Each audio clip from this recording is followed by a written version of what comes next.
Si miramos a nuestro alrededor, podemos ver que el fenómeno físico de la oscilación está presente en multitud de situaciones cotidianas. Siempre que existe una oscilación en mecánica, es porque tenemos un sistema físico para el cual existe un punto de equilibrio estable, de tal forma que ha habido un cierto desplazamiento con respecto a ese punto de equilibrio estable y se produce la oscilación. Lo que produce la oscilación es la existencia de una fuerza que llamamos restauradora o recuperadora y que precisamente tiende a devolver al sistema a su posición de equilibrio.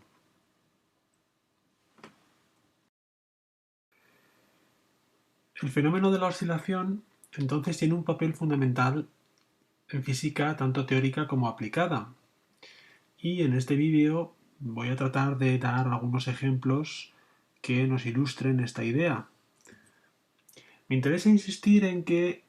a veces se presenta el estudio de las oscilaciones y del oscilador armónico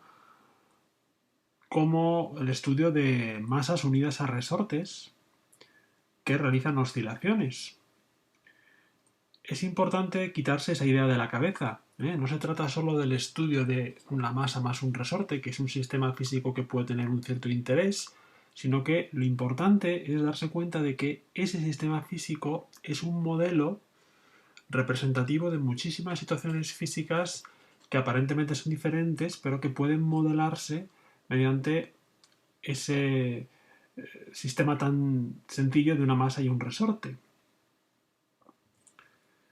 Entonces, insisto en que se trata de un concepto, el de la oscilación, que es muy frecuente en la física y en la ingeniería. Así, por ejemplo, pensemos en la ingeniería mecánica. Aquí, por ejemplo, podemos ver el chasis de un coche analizado por un programa especial que modela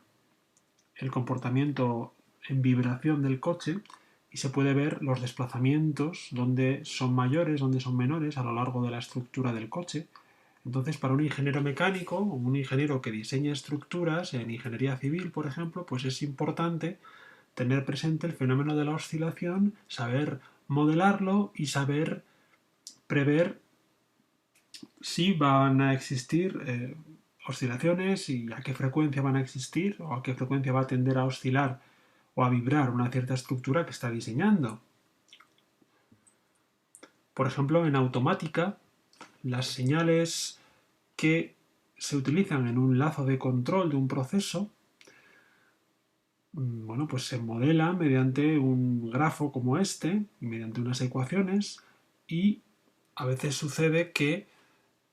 si no está bien dimensionado, si no está bien diseñado, ese sistema puede presentar oscilaciones que no son deseables y por lo tanto es importante tener en cuenta esa posibilidad y saber cómo se tiene que hacer para corregirlo. Tenemos otro ejemplo importante en el campo de la ingeniería eléctrica. Así, por ejemplo, consideremos la red eléctrica que transporta energía y que lleva una corriente alterna, es decir, un voltaje que va oscilando y que es el que llega hasta nuestras casas, hasta nuestros enchufes. Y es importante también modelarlo físicamente y matemáticamente como una oscilación de voltaje, de corriente, y tener en cuenta ese carácter oscilatorio a la hora de analizar los circuitos y de diseñar los sistemas y circuitos que tienen que ver con esta temática. Como vamos a ver en una lección posterior, tenemos ejemplos muy importantes de circuitos sencillos, como es el circuito RLC que aparece representado aquí, que son matemáticamente equivalentes a un oscilador mecánico con amortiguamiento. Esto lo veremos en la lección correspondiente. Así también en la electrónica, en especial en la electrónica analógica, las señales electrónicas se representan y se modelan mediante superposiciones de oscilaciones que se van a procesar en los circuitos adecuados para tener unas funciones electrónicas que transformen esas componentes armónicas de la forma deseada. Así, por ejemplo, aquí vemos un osciloscopio que lo que analiza es la forma de onda que tiene un cierto voltaje en un cierto punto del circuito. Aquí, por ejemplo, vemos cómo tiene una forma oscilatoria. Otro ejemplo importante es el campo del electromagnetismo, en el cual tenemos campos eléctricos y magnéticos que oscilan y que generan ondas electromagnéticas, como esta que está dibujada aquí, en la cual los campos eléctrico y magnético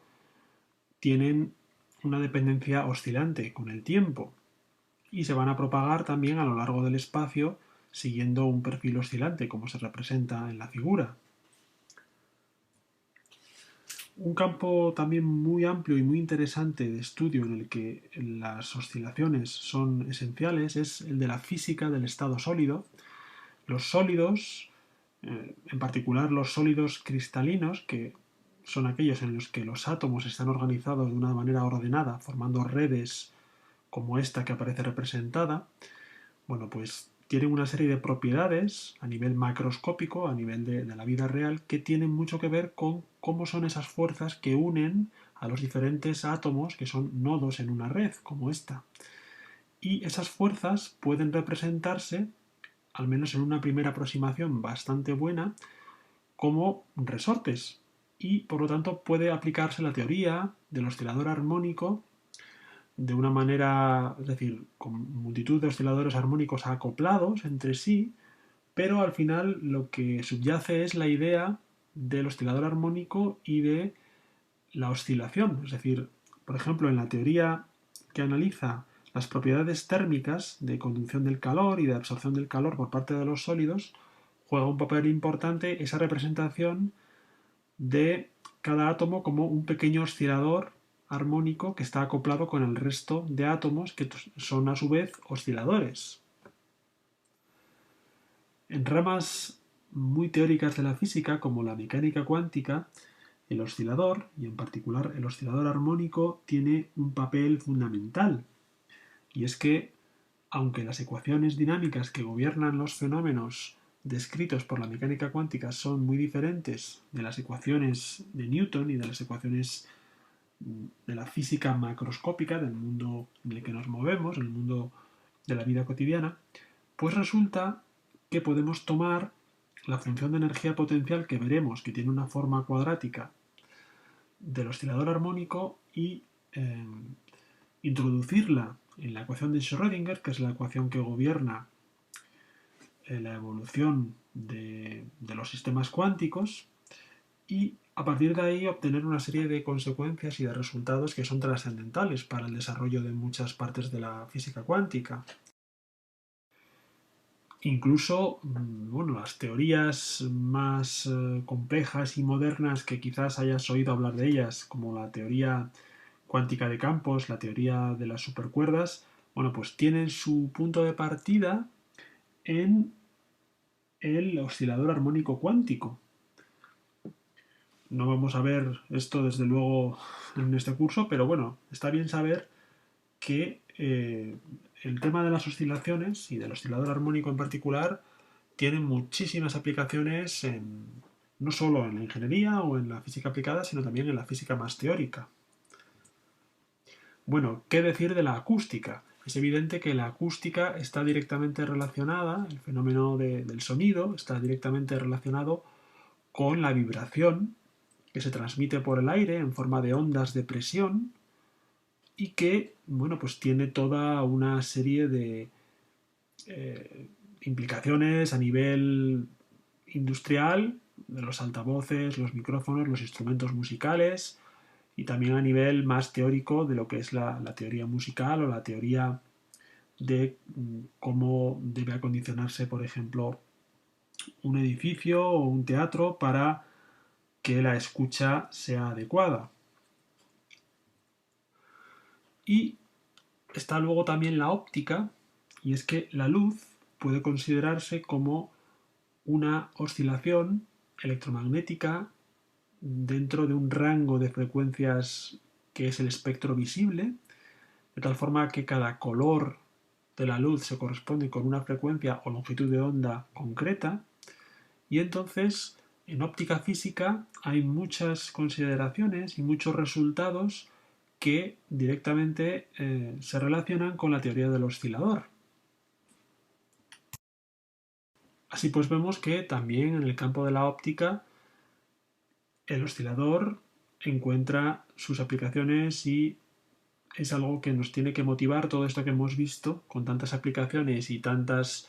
ramas de la física y de la ingeniería en la que podemos aplicar el conocimiento de las oscilaciones nos tiene que motivar para estudiar este curso.